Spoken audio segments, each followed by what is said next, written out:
Quer vender, enviar ou entregar produtos cross-border no Brasil, mas não consegue? A Synerlog ajuda você a cruzar as fronteiras. Somos uma plataforma logística que garante 100% do processo porta a porta de forma segura e simplificada, de acordo com a necessidade de cada cliente. Nossa solução integra toda a cadeia logística, garantindo o desembaraço aduaneiro e a entrega do seu produto em prazo definido. Conhecemos bem a complexa e burocrática estrutura de importações brasileira, o que muitas vezes inviabiliza o comércio. Porém, graças à nossa experiência do mercado e nosso time de especialistas, resolvemos seu problema de forma ágil e segura. Com a Synerlog, você pode vencer esse desafio, seja você um operador logístico, seller, marketplace ou e-commerce. Portanto, se você quer atender o mercado brasileiro com uma alta variedade de produtos vindos de qualquer parte do mundo, somos, sem dúvidas, a melhor opção para a sua empresa.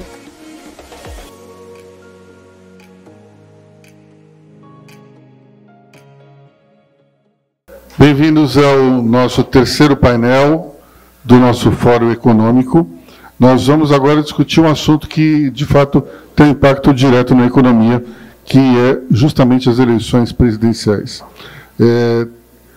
Todo o mercado ultimamente anda comentando sobre pesquisas, sobre as reais chances. Então, nós trouxemos a Sila Schum, do Instituto Ideia Big Data, para falar sobre o tema. Depois a gente vai abrir para um bate-papo. Temos aqui Paulo Castro como debatedor da Sovos. E, Sila, 15 minutos e depois a gente começa a conversar. Pode ser? Tá ótimo. Obrigada pelo convite. Sempre um prazer estar com vocês aqui, Aloísio e Cris e todos vocês. Bom, eu queria começar com 3 pontos para a gente iniciar o debate. Bom, o primeiro é que, infelizmente, a sociedade brasileira, e especialmente a política, não foi capaz de apresentar um candidato que não seja nem Lula nem Bolsonaro competitivo nessa eleição. E quando eu digo não fomos capazes, é porque não seremos mais capazes, na minha visão. Esse espaço fechou-se, né? Essa janela se fechou no ano passado. Acho muito difícil, para não dizer impossível, que um terceiro candidato consiga ser competitivo nessa eleição. Então, esse era o meu primeiro ponto, que eu sei que eu começo para muita gente com más notícias, mas é a realidade que a gente tem aí. Claro que a gente pode sempre, numa eleição, ter uma mudança estrutural, né? A gente já teve, não estou desejando que tenhamos, mas a gente já teve facada, a gente já teve queda de avião. Então, para ninguém dizer assim, não, a Sila falou que não vai ter, então estou só fazendo esse disclaimer, né?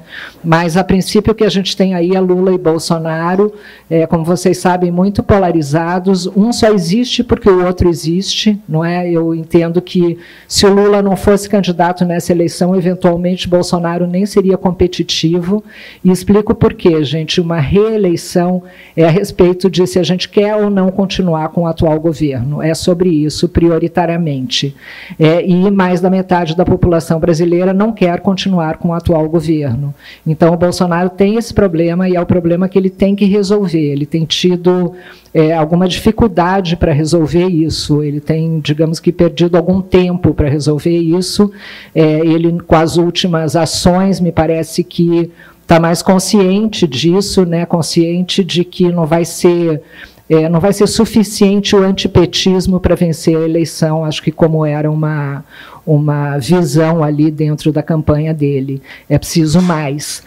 E o que é preciso mais? É melhorar a avaliação do governo. E a avaliação do governo hoje ela está muito centrada na economia, por causa, enfim, a gente discutiu aqui no primeiro painel bastante a respeito desse assunto, em que pese a gente falar que a economia, alguns olhando, não, a economia está melhorando, o PIB, isso, aquilo, só vai mudar o quadro eleitoral se aquele eleitor, especialmente na minha visão, o que vive aqui na região sudeste, na periferia das grandes cidades, Belo Horizonte, São Paulo, Rio de Janeiro, sentir que a vida dele melhorou. E eu estou falando aí de um eleitor de classe C, levando em consideração que a classe D já está com Lula, né? A classe D já está fechada com um candidato. E a classe AB, se ainda não está fechada, na minha visão, estará fechada com Bolsonaro. Portanto, sobra aí a classe C, que é uma classe que votou em Bolsonaro em 2018 e deixou de votar agora. Então, é um eleitor que ele poderia recuperar, já que foi um eleitor dele, levando em conta que esse eleitor, curiosamente, ele votou em Dilma em 2014. Então, é um eleitor que a gente chamaria, se a gente fosse fazer um paralelo aí com a eleição americana, de um swing voter. O Aécio, em 2014, não foi capaz de atrair esse eleitor porque ele exatamente apostou no antipetismo, né, que é muito grande no país, e aí eu volto à questão que eu falei que um só existe porque o outro existe, né?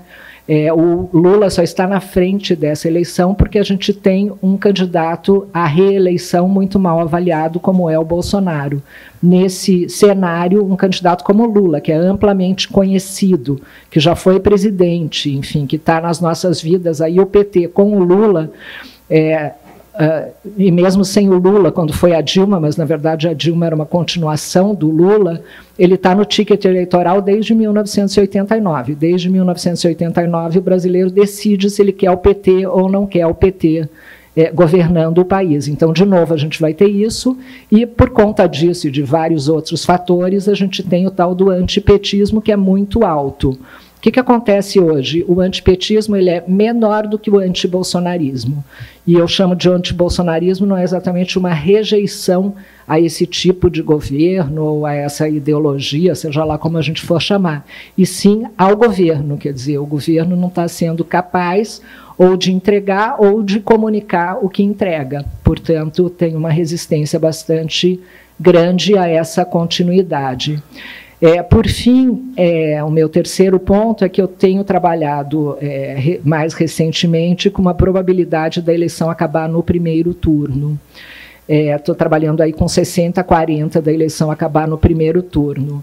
E por quê? Exatamente porque a gente só tem 2 candidatos competitivos e a gente tem um terceiro candidato aí, que é o Ciro Gomes, que, na minha visão, politicamente não vai desistir, mas pode acontecer do eleitor do Ciro desistir dele.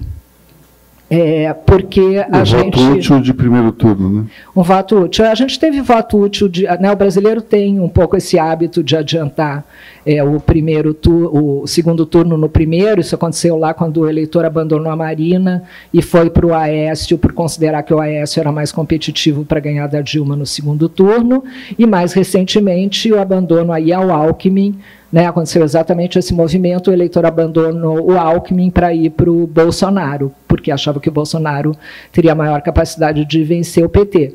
O que tem de diferente nessa eleição é que esse quadro pode se adiantar, isso sempre acontece lá no finalzinho do primeiro turno.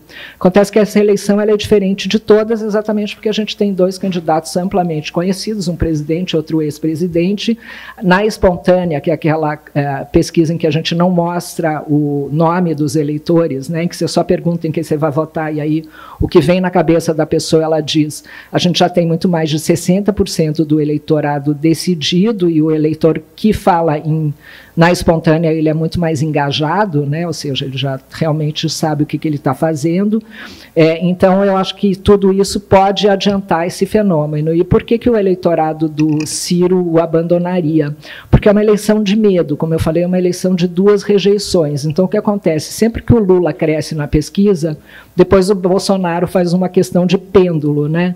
Porque o eleitorado que estava ali indeciso, ou que estava com outros candidatos, fala, não, tudo menos o PT, então eu vou engolir o Bolsonaro, vou votar nele. Quando acontece ao contrário, também, quando o Lula cresce, né? Quando o Bolsonaro cresce, aliás, as pessoas dizem assim, não, tudo menos Bolsonaro, então eu vou votar no Lula. E é esse fenômeno que a gente está vivendo hoje. O Ciro, ele tem metade de votos na espontânea do que ele tem na estimulada. Então, quando eu pergunto na espontânea, que é quando eu não mostro os nomes dos candidatos, cerca de 5% dos eleitores são Ciro. Quando eu estimulo, ele passa para 9% ou 10%. Então, acho que esses 5%, aí, essa metade, é uma metade que pode ainda ir para um lado ou para o outro. Acho que a gente tem aí uma impressão de que o eleitorado do Ciro, pelo Ciro ser de esquerda, que ele iria para o Lula. No entanto, parte desse eleitorado do Ciro ele é muito antipetista, até por isso que o Ciro faz tanto discurso batendo no PT, não é? Então, esse eleitorado pode, inclusive, se dividir, ele pode não votar, ele pode ir para o Lula ou ele pode ir para o Bolsonaro. Na verdade, isso não faz muita diferença diante da diferença do Lula hoje com relação ao Bolsonaro. Por isso que eu falo em acabar no primeiro turno.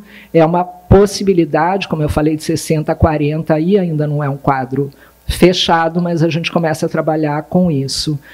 Só para concluir, como eu só dei má notícia aqui, aparentemente, pela cara de vocês,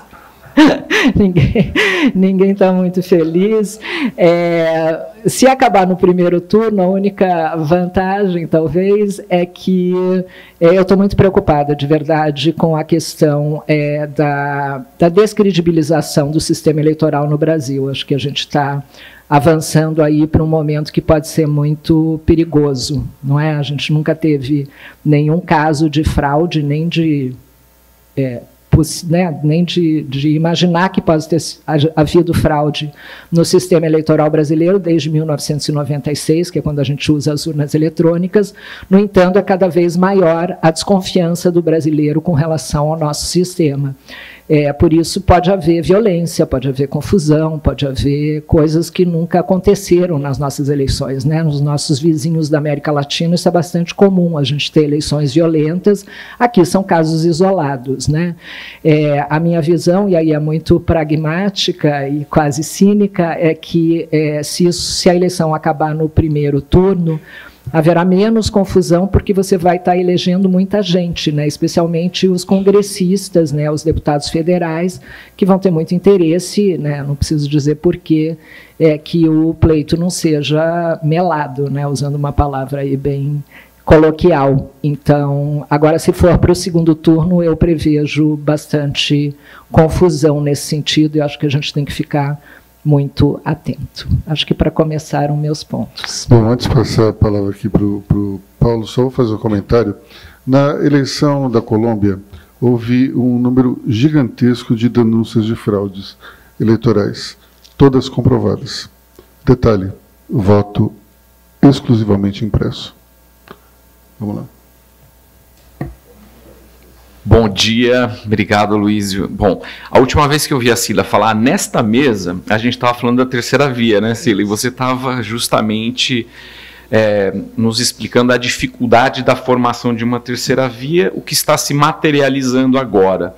Então, a primeira reflexão que eu faço é justamente sobre a situação que a gente se encontra, né, como empresariado, crentes no Brasil e todo o potencial que a gente tem, como que a gente se organiza nessa situação, né? A gente tem uma eleição, a gente tem a polarização entre Lula e Bolsonaro, muitos economistas dizem que, independente de quem ganhar, o Brasil vai continuar na sua jornada, como sempre o fez, um povo altamente resiliente, né, que consegue se virar, mas isso imprime aí um cenário de dúvidas muito grande, né, porque os programas, assim como na primeira eleição do Lula, existia um temor gigantesco sobre as ações que seriam tomadas.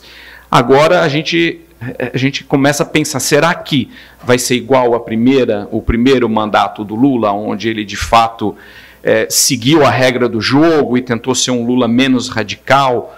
Será que ele vai entrar agora tentando retomar parte do que era o pensamento original, estatizante, inchaço público, responsabilidade fiscal?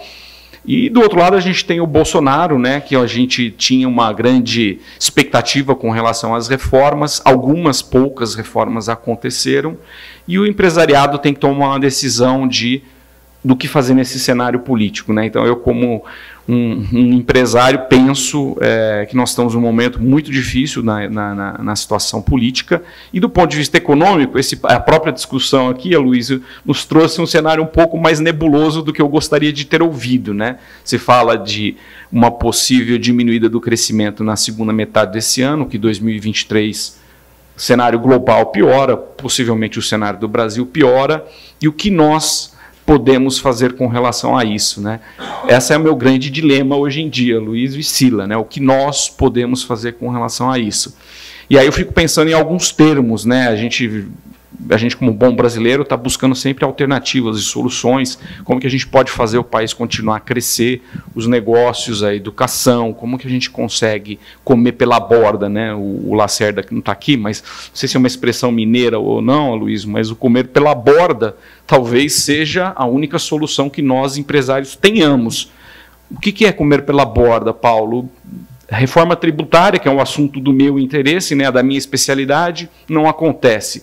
Então, como que a gente pode achar uma semente de mudança que seja possível de aprovação num momento super conturbado politicamente? É possível isso? Eu diria que sim, porque os empresários aqui representados têm um conhecimento da operação, né, do business no Brasil, muito demandado pelo Congresso e pelo Senado. O Congresso e o Senado cada vez mais precisam de boas ideias para que a gente consiga melhorar o ambiente de trabalho e a gente consiga ter as reformas que comam pela borda e que sejam estruturantes. Então, a única, né, luz que eu enxergo em todo o cenário que foi aqui discutido até então é justamente contar com a criatividade do empresariado para que a gente possa influenciar o Congresso, para que a gente possa influenciar o Senado, para que as reformas de pouquinho comecem a passar e com isso a gente plante pequenas sementes de transformação da nossa economia. E aí também fico pensando no movimento dos caras pintados. Será que está na hora de sair para a rua de novo, exigindo do Congresso e do Senado o que é de direito do povo brasileiro? Quando eu vejo a Cristina falar sobre a gente tem que começar, né, entendendo se a cadeia de reciclagem tem um retorno financeiro, deixar o discurso mais fantasioso sobre a sustentabilidade. Fico pensando, e até queria ter perguntado para ela, hoje a cadeia de reaproveitamento da garrafinha, né, que o Lacerda comentou, ela é lucrativa ou ela é viável economicamente? Talvez seja. Como que a gente consegue plantar essa semente um pouquinho mais forte no ambiente nacional? Eu acho que são através desses exemplos que a gente vai conseguir exigir da política uma transformação. Alimentar a política de boas ideias é a nossa responsabilidade também. E é uma carência gigantesca do Congresso. Então eu queria, nesse momento de tanta dificuldade, né, a gente tem a escolha aí de Sofia entre Lula e Bolsonaro, né, será que vale a pena 2 turnos ou será que vale a pena 1 turno e acabar logo com essa fatura, né, Sila? Você bem mencionou, o brasileiro pensa assim, e eu não poderia deixar de pensar assim também. Para que eu quero 2 turnos? Será que não é melhor resolver logo de uma vez e sair exigindo os nossos direitos? Mas então essa é a minha provocação aqui, Luiz. Eu queria realmente que a gente conseguisse se unir na transformação de um país através do nosso conhecimento, que aqui é muito bem representado, Congresso extremamente carente por boas ideias, bons projetos, Ministério da Economia, Casa Civil, Senado. A gente tem interlocutores que podem ser ativos na melhoria do ambiente de negócios do país, que é o que vai trazer o crescimento sustentado, e a gente deve buscar se aliar a esses interlocutores, levando as nossas boas ideias, né, que são fundamentadas na realidade, que são fundamentadas em exemplos de sucesso, assim como a Cristina estava mencionando de exemplos, né, de economia circular. Mas fica então essa minha dúvida, Aloysio, de como que a gente realmente leva o país para frente. Mais para um desabafo, mas tudo bem, né? Vamos lá.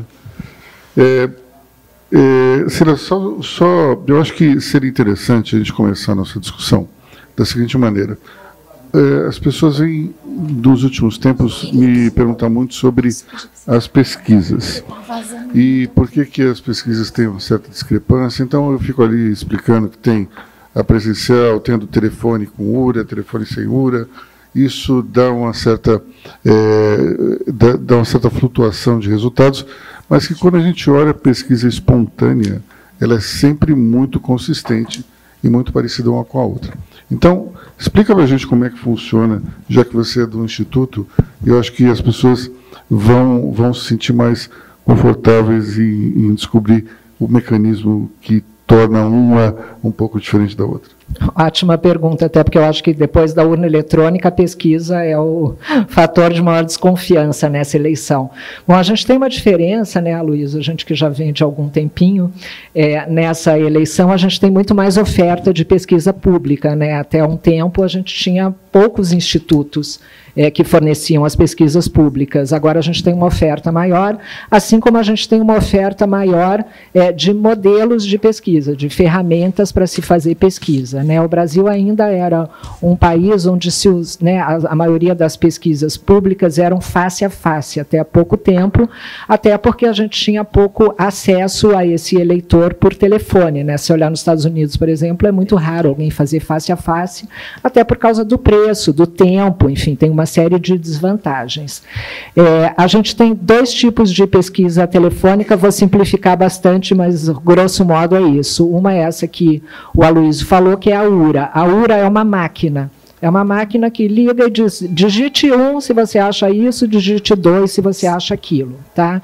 Ela é uma pesquisa que ela é muito boa para você fazer em grande volume, ela é muito mais barata, ela é muito rápida, mas ela tem que ter um questionário muito pequeno. Aí você tem a pesquisa CAT, que é a que a gente mais usa, no meu instituto, inclusive, é o que eu mais uso, que é uma pesquisa com uma pessoa. Então, a gente telefona e conversa, né? Então, a diferença dela para a pesquisa face a face é que eu não consigo mostrar uma lista de candidatos, por exemplo, como eu faço na Estimulada, com os vários cenários, na rua, né? E aí você tem a face a face, que é essa. Qual a desvantagem da face a face hoje? Por que ela traz diferenças com as pesquisas telefônicas? A face a face ela tem tido um pouco de desvantagem para medir classes mais altas. Por quê? O sujeito de classe mais alta está circulando menos por causa da pandemia.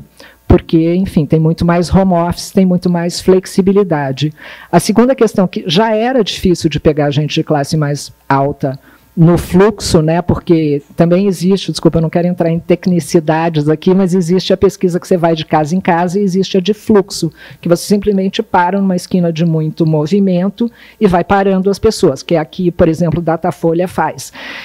Então já era difícil você pegar gente de classe mais alta nisso, depois da pandemia, porque as pessoas não estão circulando tanto, e 2, porque me perdoem a expressão, mas pouca gente quer parar na frente de alguém que fique cuspindo na frente dessa pessoa, fazendo um longo questionário, conversando. Ela até botou a mão no olho.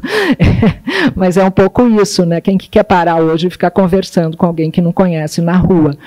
Então, a pesquisa face a face, ela tem dado uma diferença maior para o Lula do que para o Bolsonaro, se a gente for dividir dessa forma.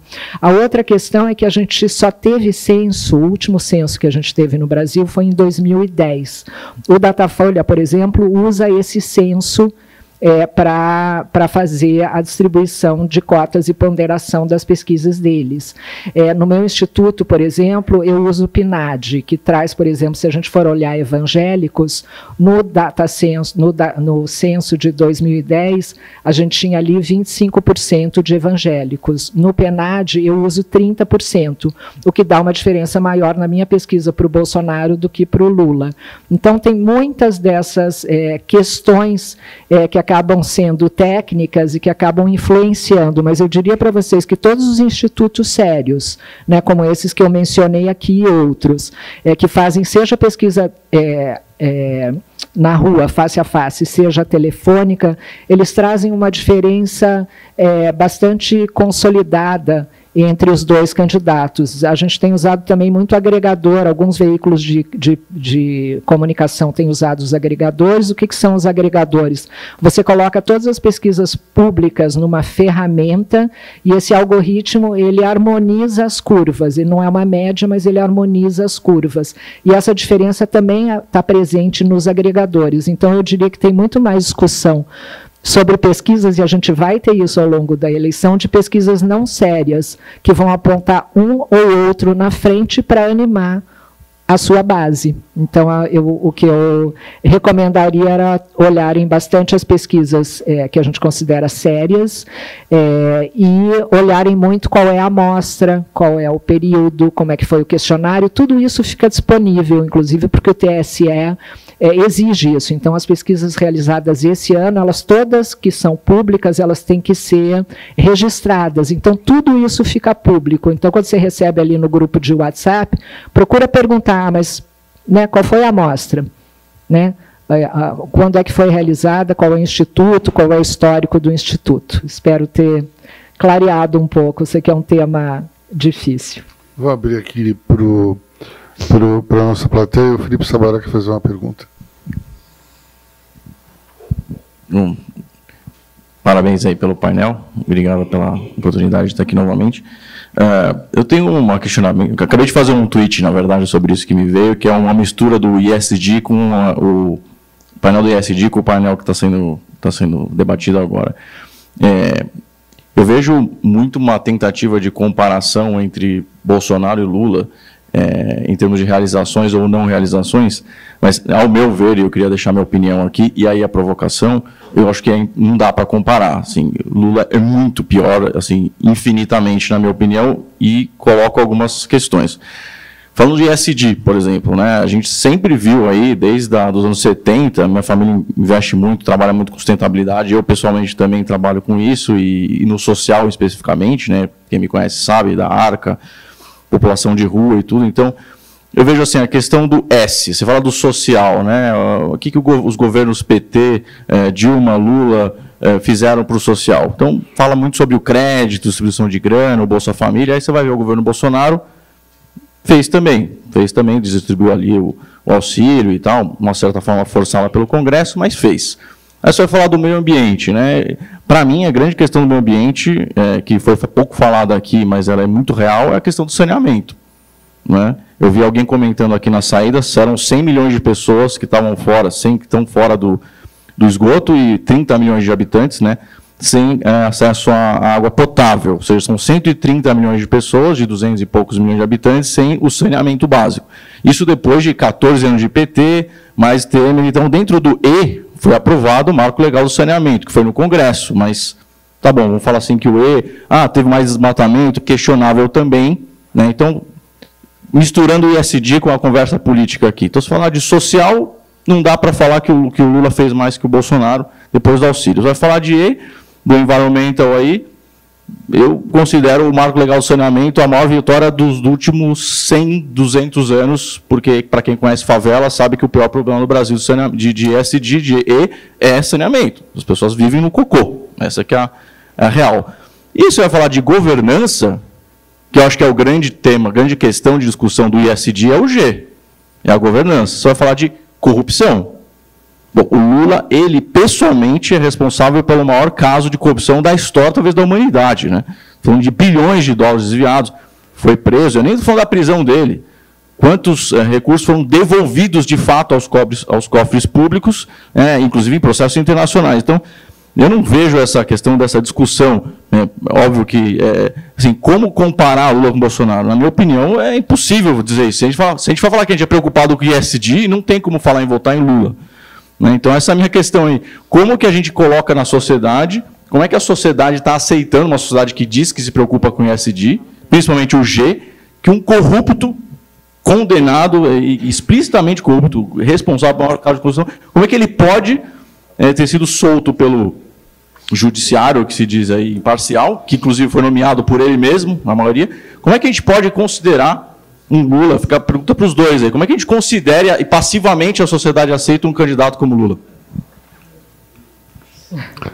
Bom, eu tinha dito que o Paulo tinha feito o desabafo, mas imagino que ele tenha ficado no chinelo aí depois do Felipe, mas basicamente eu gostaria de dizer o seguinte, existem ondas dentro da política brasileira.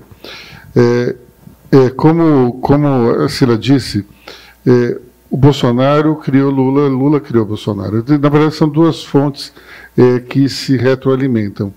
Eu tenho a impressão que, à medida em que começou a haver uma grande rejeição a Bolsonaro, e conforme a questão da corrupção deixou de ser tão importante dentro da sociedade, houve um reaquecimento, uma reabilitação do Lula, até porque houve esse cancelamento dos processos que ele tinha de corrupção, e isso, de uma certa forma, deu um discurso, uma narrativa à candidatura do PT. Então, para mim, tudo faz parte de um só jogo, mas eu tenho a impressão que se o próprio Petrolão criou uma candidatura que era de Bolsonaro para tentar botar ordem dentro da casa, depois de um certo tempo, com o desgaste do discurso de Bolsonaro e também uma inflação muito alta, isso associado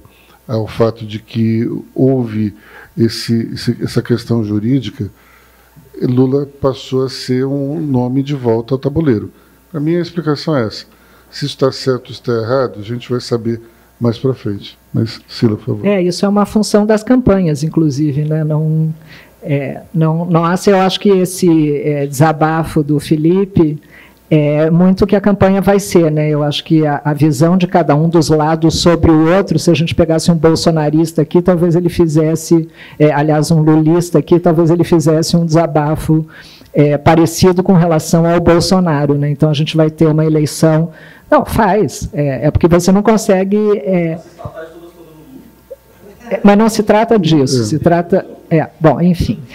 Eu queria só voltar, não estou fugindo da pergunta não, mas é que eu fiz um erro aqui, eu esqueci de falar com relação, não estou querendo jogar água na fogueira não, mas eu esqueci de falar com relação às pesquisas, de que a pesquisa telefônica, ela pega muito menos classe D, tá?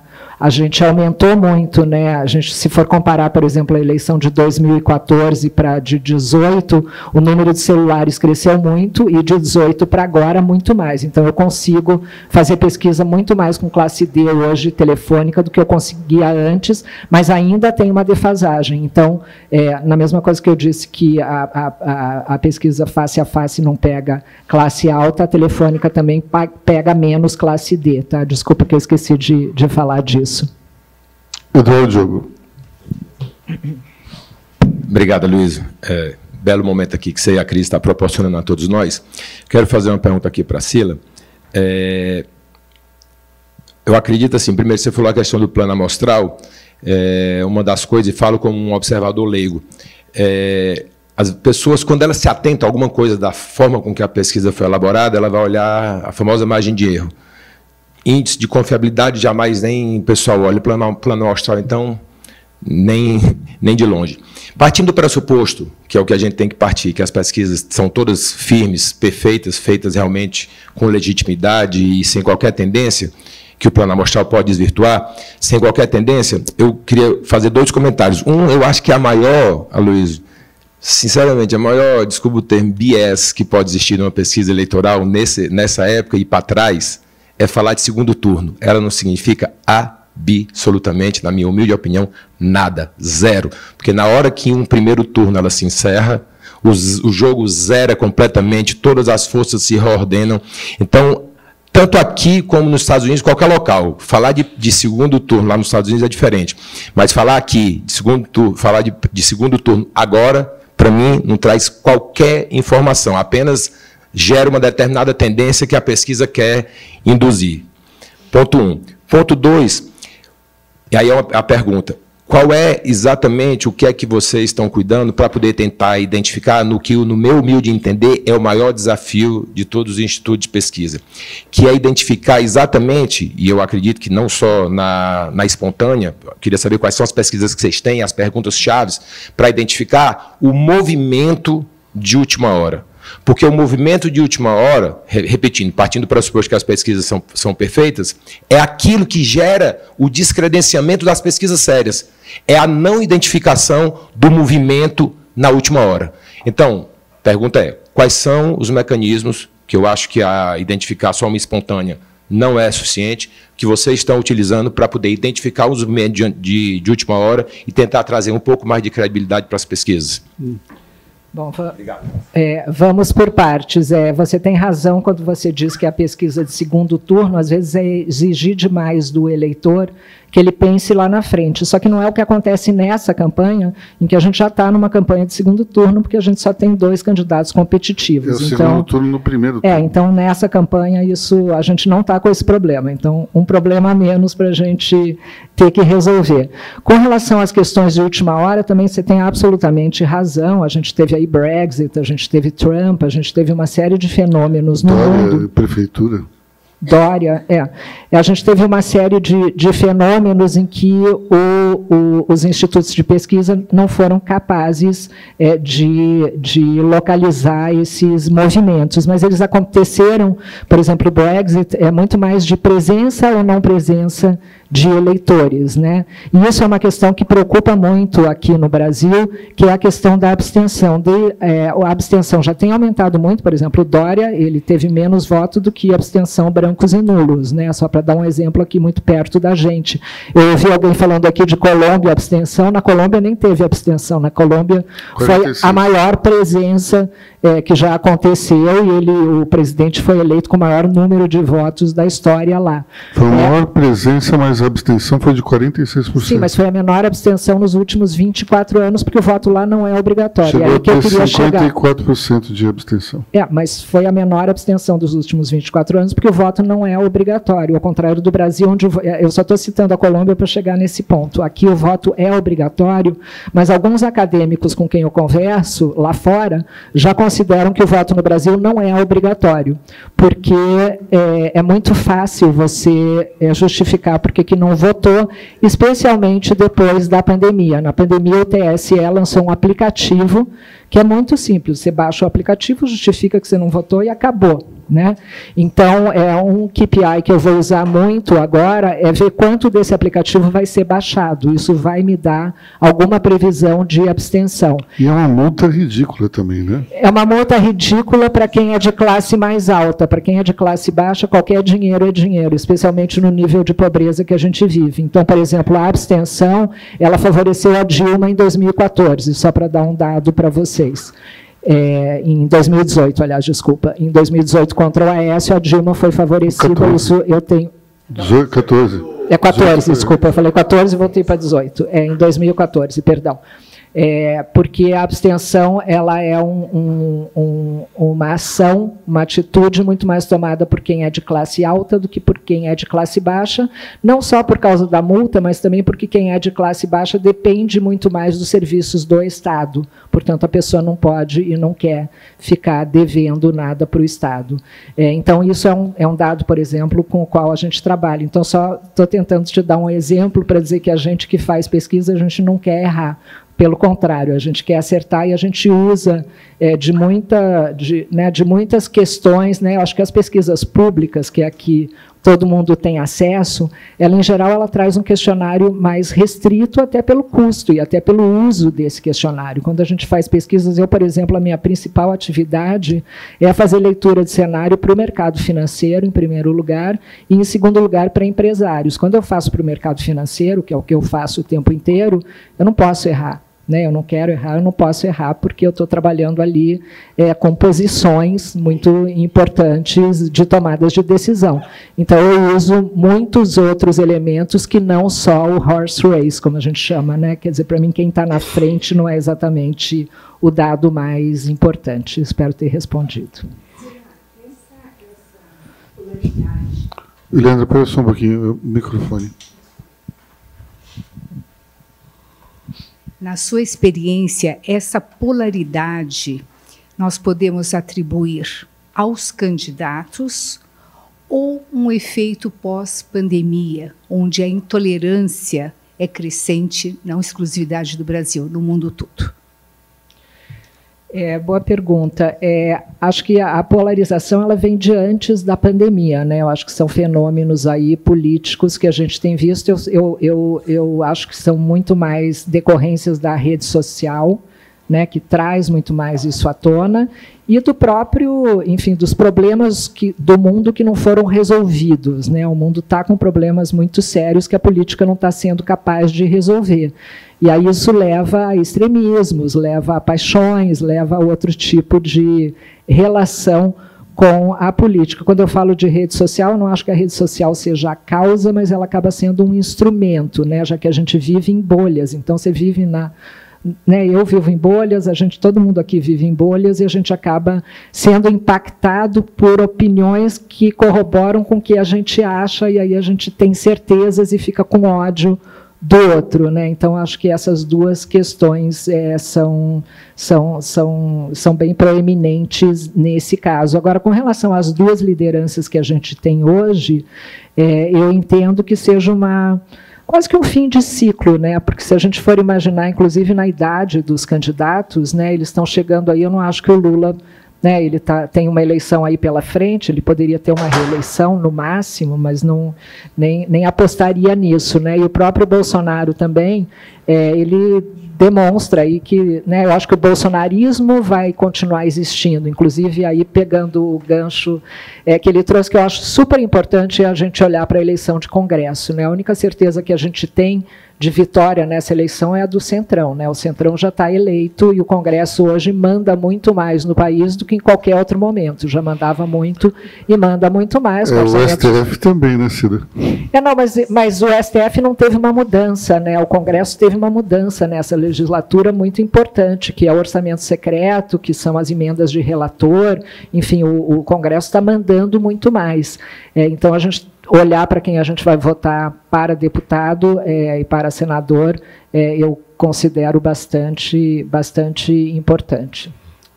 E é um fato que a gente esquece, né? A gente mesmo, eu às vezes tem que fazer um esforço para pensar, gente, nessa última foi quem mesmo? Olha, teve um evento que a gente fez num auditório de 200 pessoas, eu perguntei quem se lembrava, 30% se lembrava. Mas eu falava que o bolsonarismo vai persistir porque eu vejo uma bancada bolsonarista, né, todos esses ministros que se desincompatibilizaram e outras forças com boas chances de fazer uma boa bancada no Congresso, e aí acho que é uma bancada muito mais ligada a costumes do que a outros temas, né? Então, acho que esses temas dos costumes, né, que a gente chama de, né, estou chamando aqui, grosso modo, de bolsonarista. Só queria fazer um outro disclaimer também, que eu falei em evangélicos aqui, também sociologicamente é errado eu falar que um grupo de evangélicos vota assim ou assado, até porque a gente tem que dividir aí entre os neopentecostais e pentecostais e os evangélicos tradicionais, digamos, que são os protestantes, que inclusive são anti-bolsonaristas, mas existe nesse recorte da população um voto mais conservador que vai mais com Bolsonaro, e por isso que eu uso isso, os 30%, na minha ponderação. Eu não uso isso como cota, tá? Eu uso isso como ponderação. Ana Paula Tosi. Bom dia, obrigada aí pela exposição. Eu tenho uma dúvida.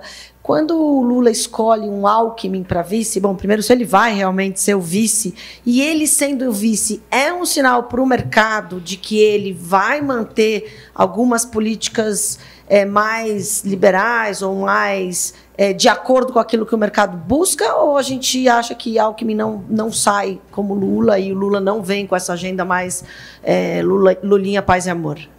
Bom, Alckmin já é o vice e será o vice, né? Essa escolha foi uma escolha muito pessoal do Lula, né? E o eu apurei bastante junto ao PT, foi uma escolha pessoal dele. Eu acho que, aí vou procurar aqui adivinhar o Lula, né? Mas eu acho que ele tem algumas preocupações. A primeira é que ele sabe, assim como eu falei que a gente vive aí dois lados muito diferentes, qualquer um desses lados precisa alcançar mais votos ao centro do que o outro, né? Então, eu acho que na cabeça deles, trazer o Alckmin poderia fazer isso, mas, no meu ver, na minha visão, pelo que eu tenho visto do Alckmin, até por ele não ter sido aceito nesse novo papel, ele foi mais para a esquerda, ao invés da chapa vir mais para o centro. Eu acho que o Alckmin acabou indo, né, pelas manifestações que eu tenho visto dele, eu vejo ele se movimentando muito mais para a esquerda, o que acho, inclusive, inteligente para ele, politicamente, né? Porque, enfim, ele já está lá. Acho que o Lula tem uma preocupação muito grande em ganhar a eleição e não levar né, na campanha do PT existem duas preocupações. A primeira é com relação à segurança pessoal do Lula. O Lula tem uma segurança de ex-presidente, não de presidente, como tem o Bolsonaro. E como a gente está falando aqui, vai ser uma eleição que pode haver violência, né? Os dois lados estão bastante inflamados, e ele tem recebido ameaças, então isso também explica muito porque ele tem se movimentado e vai se movimentar pouco. Os dois lados estão preocupados com isso, aliás, né? O Bolsonaro já levou uma facada, portanto ele sabe do perigo disso. Então o Lula tem uma preocupação grande de ganhar e não levar, não só por causa disso, obviamente, mas por conta dessa questão das urnas eletrônicas, de tudo isso. E ele, enfim, pelo que eu apurei, tá? Não estou falando que seja isso. Ele acha que ele ter um Alckmin dentro da chapa, ou seja, não ser uma chapa só petista, uma chapa só de esquerda, fechada, ele ter uma amplitude de diálogo, ele pode trazer outras lideranças para junto dele, caso isso seja necessário ali na frente. Quer dizer, ele tinha uma cabeça um pouco de fazer uma frente democrática, que não é isso que está acontecendo, mas acho que era a visão dele. E, por último, essa questão do Centrão, né? O Lula já lidou, né? O PT já lidou com o Centrão, a Dilma foi impeachada pelo Centrão, né? Ele sabe como é isso, então ele tem uma preocupação bastante grande de como é que vai ser o diálogo com as outras bancadas, sendo que a esquerda não vai ter a maior bancada. O PT deve crescer, deve ficar ali com a segunda bancada, mas não vai ser a maior, a esquerda vai ficar igual e o Centrão vai aumentar, né? Quando eu falo Centrão, eu estou falando aí do PL, do PSD, do União Brasil, enfim, desses partidos que vão crescer. Então, eu acho que ele está com uma preocupação de governabilidade mais do que de campanha, até porque o Alckmin não traz votos, ele é um movimento político, não um movimento eleitoral. O Alckmin, em alguns casos, até pode tirar votos, né? Acho que não. Então? Não, quem é Lula, acho que o Alckmin já está precificado para quem é Lula. O Alckmin tirou votos dele mesmo, né? Bom, o Bolsonaro tirou voto do Alckmin. Vou fazer uma pergunta aqui para você, Cila. Quando a gente analisa o mapa de votação, dá para ver que tem um comportamento meio de múltiplas personalidades do eleitor, né? Eu vi uma pesquisa recentemente que havia um percentual razoável de eleitores de esquerda que se identificavam com a esquerda votando em Bolsonaro, e eleitores que se identificavam com a direita votando em Lula. Como é que se explica essa maluquice? Eu acho que primeiro é saber como é que essa pesquisa foi feita, como é que se identifica quem é de esquerda e de direita, né? Que hoje, depois do muro, é difícil da gente identificar bem, porque, enfim... mas o eleitor, né, como esse que eu falei, tem swing voters, tem eleitores que, né, a maioria dos eleitores votam para melhorar a vida deles, né? Eu acho que a gente tem aí uma ilusão com relação a questões maiores, né? Na eleição de 2018, o eleitor votou contra tudo que estava aí, exatamente por algumas dessas questões que o Felipe Sabará trouxe aqui para a gente. Ele não queria mais nada daquilo, e isso não era apenas o PT, isso era o PSDB, isso era o MDB, eram todos os partidos tradicionais, e a gente teve a eleição do Bolsonaro. Hoje a gente tem um momento de inflação, né? É um tema que a gente não lida numa campanha desde 1994, né? A última eleição que foi sobre economia puramente no Brasil foi em 1994, com o Plano Real, e a gente está aí diante, né? O brasileiro tem essa preocupação, né, muito grande, porque é uma realidade, não é uma imaginação, né? A gente tem taxa de desemprego aí, eu não vou entrar aí nos dados, porque, de novo, né, o que a gente olha quando eu faço pesquisa é o tanto que essas questões impactam ou não o eleitor, e não exatamente os dados que o governo divulga a respeito das melhorias ou não das questões econômicas. E hoje o eleitor está preocupado, é um eleitor, né, esse eleitor é um eleitor que está na informalidade, é um eleitor que está sofrendo muito, especialmente com preço de alimentos, né? Quando a gente fala aí de outras medidas, elas só vão ter impacto na mudança de voto do eleitor, ao meu ver, se isso mudar preço de alimento, porque essa questão, né, quando você fala de um eleitor aí, esse que eu mencionei das periferias, ele nem anda de carro, ele anda de carro no final de semana, quando no máximo, né, ele é um eleitor que usa transporte público e que não está conseguindo comprar comida, então essa é a realidade dessas pessoas. Bom, última pergunta para iniciar o nosso painel. Quando nós estamos vivendo aqui uma eleição polarizada e essa polarização vai durar, ela termina agora ou você acha que ela vai até 2026? Eu acho que esses dois fenômenos, como eu falei, Lula e Bolsonaro, talvez seja o fim de uma era, né, a depender do que aconteça na eleição. Acho que a polarização no mundo ela existe atualmente, né? A gente vê pouco entendimento e muito embate, né? As eleições não têm sido muito de construção, né, no mundo, a gente vê muito embate, pelas razões que a gente falou. Então, acho que talvez a gente continue com um país dividido em termos de nomes, mas acho que, de novo, essas duas figuras, eu creio que a gente talvez esteja chegando aí num fim de ciclo, vamos ver. Bom, muito obrigado, Cila, muito obrigado, Paulo. Nós vamos encerrando aqui o nosso terceiro painel, e eu agradeço muito a audiência de todos, também a atenção da plateia, e até o próximo evento de Maria Report. Até logo. Obrigada. Sim, nós simplificamos. Sim, nós facilitamos. Sim, nós solucionamos, porque somos feitos de conhecimento e diariamente movidos para fazer melhor. Sabemos que desafios são sempre únicos. Então, soluções nunca serão iguais. Para alguns, solucionar é desafio. Para outros, solucionar é negócio. Para nós, solucionar é razão de ser. Simpress. Sim, simplesmente solucionamos.